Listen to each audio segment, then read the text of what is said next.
They thought it was just a stray, a dirty dog wandering alone at night. Laughing, they drenched him in Coca-Cola and filmed it for fun. But within hours, their prank turned into a nightmare. Because that dog belonged to someone you never, ever want to mess with. A Navy SEAL. Before we start, make sure to hit like and subscribe. And really, I'm curious, where are you watching from? Drop your country name in the comments. I love seeing how far our stories travel. It started like any other boring summer night. 3 teenagers, Tyler, Mason, and Josh, loitered near an old parking lot behind a convenience store looking for something funny to post online. The streetlights flickered above them, casting long shadows across cracked concrete. "Bro, check that out," Mason snickered, pointing toward a German shepherd lying near a dumpster. The dog looked tired, its fur dusty, eyes half closed. To them, it looked like a stray, harmless, forgotten. Josh cracked open a can of Coca-Cola, grinning. "Let's give him a bath," he joked. Before anyone could react, he stepped forward and dumped the soda over the dog's back. The sound of laughter filled the night as the sticky liquid soaked into the dog's fur. The shepherd yelped, startled, and stumbled back. For a moment he just stood there, trembling, confused, then turned toward them. His deep brown eyes locked on theirs, not with fear, but something else. Awareness. Then, silently, he trotted away into the darkness. And for a split second, all 3 boys stopped laughing. The next morning, Tyler woke to the sound of his doorbell. Still half asleep, he shuffled to the front door and froze. On his doorstep lay a small brown envelope. No name, no stamp, just his address written in sharp block letters. Inside was a single sheet of paper. On it, a set of coordinates and in 2 words printed in bold military style. "Stand down."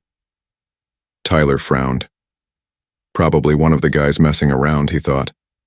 But when he called Mason and Josh, both denied it, their voices uneasy, uncertain.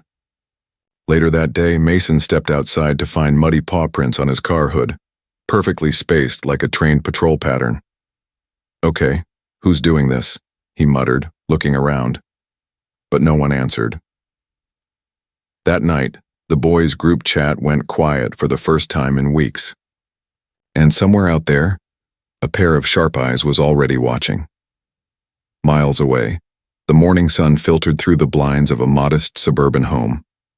Inside, a man knelt beside the same German shepherd, gently brushing the dried stickiness from his fur. The man's movements were slow, deliberate, the kind of calm that only comes from years of discipline. His name was Jake. Mid-40s, broad shoulders, quiet eyes, and the kind of presence that filled a room even in silence. On his forearm, faint scars hinted at the life he once lived, one far from ordinary. "Easy, Rex," he murmured, inspecting the dog's back. "Who did this to you, buddy?" Rex whimpered softly, resting his head on Jake's knee. That sound, soft, broken, stirred something deep in him. Jake inhaled sharply, catching the faint scent of soda and asphalt. His jaw clenched. He walked to a shelf and picked up a framed photo. Him in uniform, smiling beside Rex, both younger, battle-hardened. That dog had once pulled him out of a burning Humvee under enemy fire. He owed Rex his life. Now someone had poured Coca-Cola on him for fun. Jake set the frame down gently. His voice dropped to a whisper. "All right, partner, let's find them." By the second night, none of the boys were sleeping. What started as a stupid prank was turning into something they couldn't explain. Tyler woke to the sound of something tapping against his window. When he pulled back the curtain, his heart nearly stopped. Another envelope, taped neatly to the glass from the outside. No footprints, no noise, just the same cold precision. This time it contained a short message. Confess. Mason's experience was worse. His doorbell camera caught a shadowy figure approaching at 2:37 a.m. The man's movements were measured, each step silent, his outline calm, deliberate, like someone trained to vanish in plain sight. The video ended abruptly with a faint sound, a dog's low growl. Josh, terrified, begged the others to meet up. When they did, he showed them a small metal tag he'd found hanging on his porch light. It was scratched, but one thing was clear: a Navy insignia. No one spoke for a long time. Their hands trembled as realization crept in. Whoever this was wasn't playing games. Somewhere in the distance, a German shepherd barked once, deep, commanding, unmistakable. And the boys finally understood. Someone was coming for them. That night, Tyler couldn't take it anymore. Every creak in the hallway, every shadow outside his window made his heart race. Gripping a baseball bat, he stepped out into the cool night air, scanning the street. The world felt unnaturally quiet. Too quiet. Then he saw movement near the tree line. A dark figure stood there, half hidden, motionless. "Who's there?" Tyler called out, his voice cracking. The figure stepped forward. A man, tall, broad-shouldered, wearing a faded jacket. Beside him padded a German shepherd, silent but alert. The same eyes Tyler had seen that night glinted in the darkness.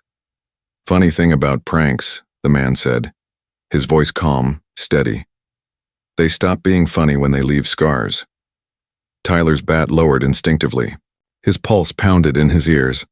"Look, we didn't mean—" Jake stepped closer, his expression unreadable.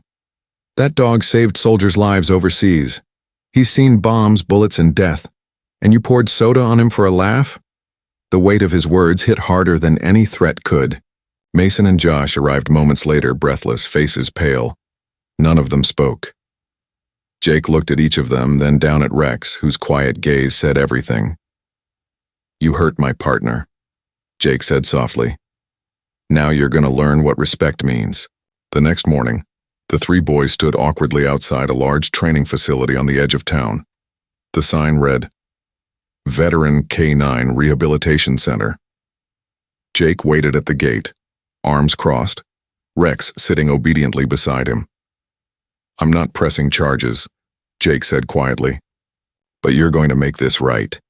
For the next few weeks, the teens worked under Jake's supervision, cleaning kennels, carrying supplies, learning commands. It wasn't punishment. It was education. They watched as wounded veterans, trained side by side with rescue dogs, rebuilding trust, purpose, and hope. At first, the boys avoided Rex. Shame burned too deep. But one afternoon, as Tyler filled a water bowl, Rex approached, calm, gentle. He sat down, looked up, and placed a paw on Tyler's knee. No growl, no anger, just forgiveness. Tears stung Tyler's eyes. He whispered, "I'm sorry." Jake, watching from a distance, felt something ease inside him. Maybe these boys weren't lost, just misled. By the time their community service ended, the laughter that once mocked had turned into quiet respect. They didn't just learn about dogs. They learned about loyalty, forgiveness, and the cost of cruelty. That summer changed everything. The boys who once laughed at cruelty learned that true strength isn't about power. It's about compassion. And heroes? They don't always wear medals or uniforms. Sometimes they walk on four legs and forgive what humans cannot. Rex never forgot what happened, but he also never stopped trusting. Because that's what real loyalty looks like. If this story touched your heart, don't forget to like, share, and subscribe. And remember, kindness costs nothing, but it can save a life, even one with paws.